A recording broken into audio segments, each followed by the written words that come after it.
What's going on guys, it's the Filthy Casual, back with another Diablo 3 tips and tricks video.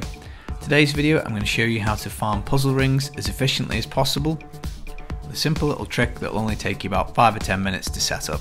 And what this will allow you to do is you'll be able to swap 1500 blood shards for a stack of gems, a load of gold, some DBs, some legendary items and some regular crafting mats.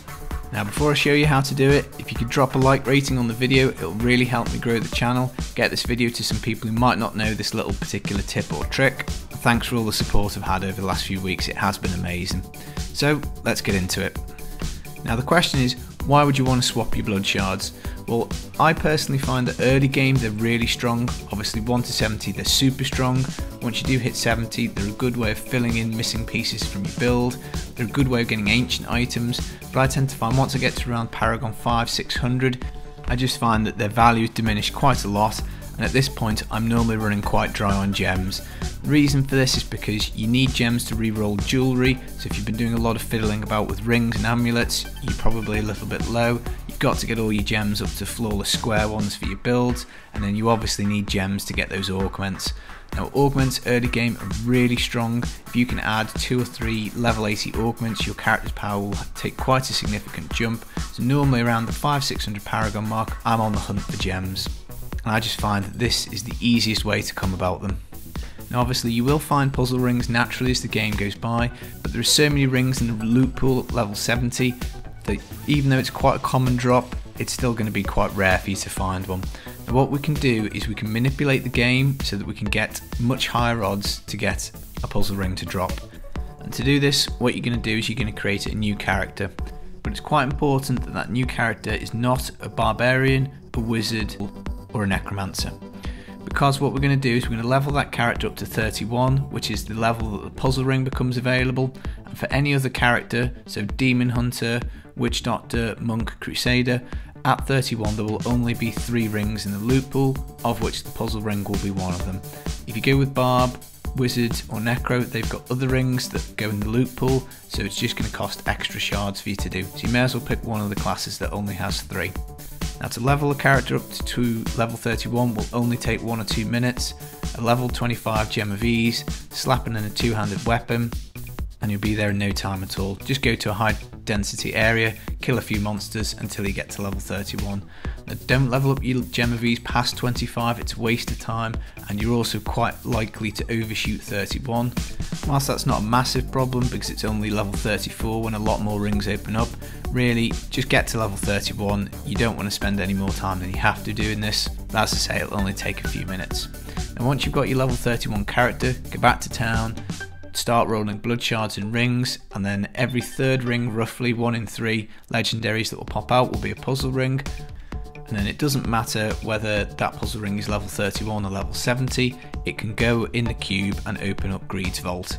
So what I'm going to do now is I'm going to jump over to some footage on my Barbarian where I've saved up a few puzzle rings. I'm just going to do 3 runs and you'll see the kind of mats, gems, gold that we're going to get from it. So we're going to start off all my gems back into the stash, just so that at the end of it I'm not having to work out how many I've got, it'll just be able to look down and show. Now one thing that you probably do need is going to be a build suitable for Gretes Realm. So essential item really is going to be the broken crown helm. What that will do is when you've got a gem socketed in it, it means that whenever a gem drops in the game, it'll drop you an extra one as well. So you're getting double gems basically. Now I'm doing Barb this season, so it's just a basic IK build with the broken crown on, and I've got a green gem in the helm for the extra gold. I've also got a Leorix crown in the cube to double the effect, so 80% plus gold find there, and I think one of my weapons that I've got it's got 80% gold find on it as well. I don't think I've rolled gold find for anything else because either my charge barb or a whirlwind spin to win barb are going to be picking up gold every time I do T13, so I don't particularly need it terribly much. But you might be playing a class that doesn't use a Boon of the Horde T13 setup, and this is obviously a really good way of getting gold.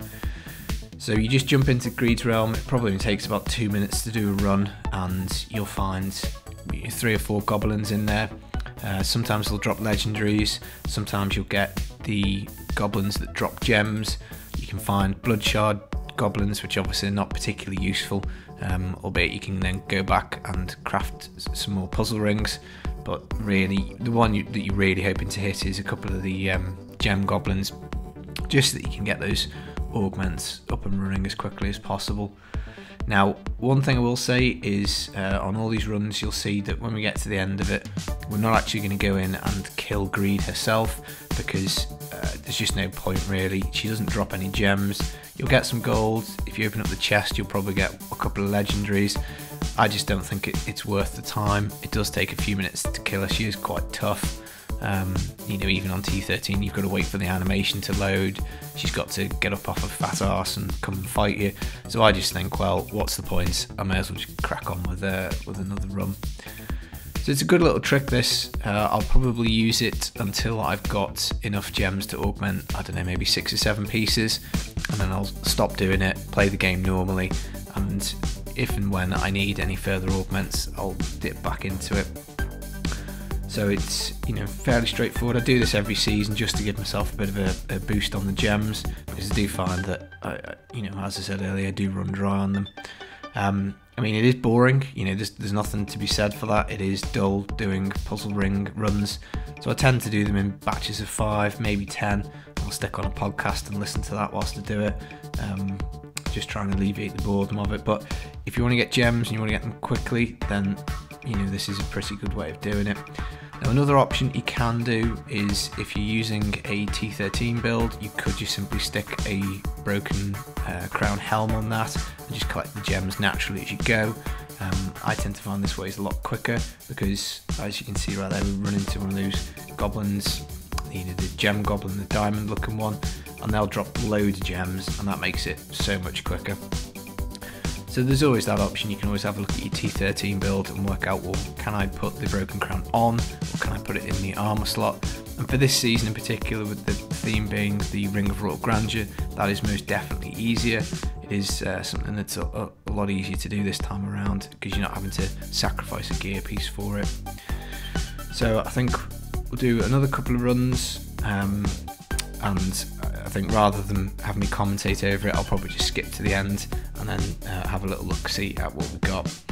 So the runs in total got us, bear in mind this is only from 3 runs, we've got over 400 million gold, picked up a few regular crafting mats, picked up 128 Imperial gems and 128 Marquee gems. Now you need 81 Imperial gems for an augment, so that's at least 1 augment there. You know, you're not that far off 2 really as well, because your Marquee gems can go towards that as well. So, you know, you do this a few times, you'll definitely have enough for the augments.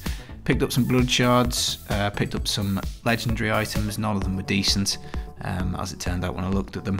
But, you know, you're going to get your Forgotten Souls from them, and as I say, you're going to get your crafted mats. Personally, I think this is worth doing. I will spend a little bit of time doing it every season. I won't set aside lots of time for it, because as I say, it is dull. But hopefully speaking, it'll help you out, get you some gems, get you those augments that little bit quicker, get you shooting up that leaderboard, and get you speed farming at a much higher level. So that's it, guys. I hope you found this useful, I hope it's helped, and I will catch you in the next one. Peace.